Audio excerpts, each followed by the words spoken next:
I'm sick of having to be nice to the homeless people at my job posted by you, Big King 1232. Gonna get flamed. Don't give a shit. I work in a restaurant. There's a few regular homeless people in our area. I hate all of them. A couple weeks ago, a lady came in and sat for 45 minutes because one of the local ones made her very uncomfortable and frankly kind of scared. He was out on our patio bothering our other customers when I told him to leave. Hasn't been an issue since, but I hated that guy anyway.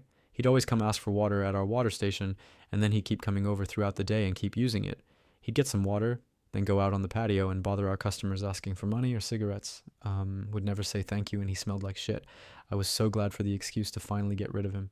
Today at work, I showed up and there's this dude sitting on our patio. He smelled like complete dog shit, like wet hay in horse stables.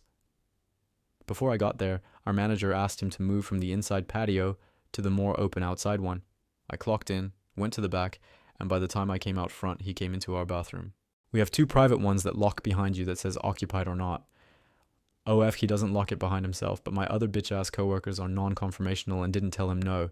I only knew he was in there because the smell slapped me in the face and I asked if he had come inside. He's in there for 30 minutes, finally leaves and I tell him it's time to go. He goes and sits down at the restaurant next door.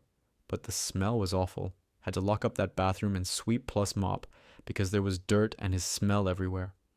He got chased off by some people in the neighborhood because he kept trying to sleep in people's yards. Later on that evening, our regular homeless guy came in. This dude was kind of chill, but he was both deaf and didn't know ASL, so talking to him was always impossible. But I hated a few things he would do. He would always come up to our window next to the front door and stare inside, making both people inside and outside super uncomfortable. He would stare to watch the sports playing on our TV. Sometimes when he was feeling particularly bold, he'd come in to watch.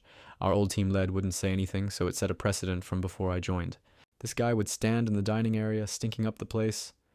OF, he also smelled like shit. He'd get loud and clap and had zero spatial awareness. I was getting more and more sick of his antics as time went on. He'd always try to communicate, but had no means to do so. Sometimes he'd ask us for beer, sometimes he'd ask us to change the channel. Today, due to what happened earlier, I finally had enough. No more of this bullshit. The entire restaurant is for paying customers only, patios included. We have signs everywhere, but every single one of my coworkers and managers are all complete pussies and would never say anything. So I told him to go when he came inside to watch TV. He had the audacity to try to ask me who was the person who said he couldn't be in there. But I kept saying no and to just leave. He finally left and I finally had peace. As I was walking home, he was heading toward my direction on the sidewalk. He crossed the street when we got near and spit in my direction. Couldn't care less. Memphis took advantage of our hospitality and I'm the only person willing to do a damn thing about it.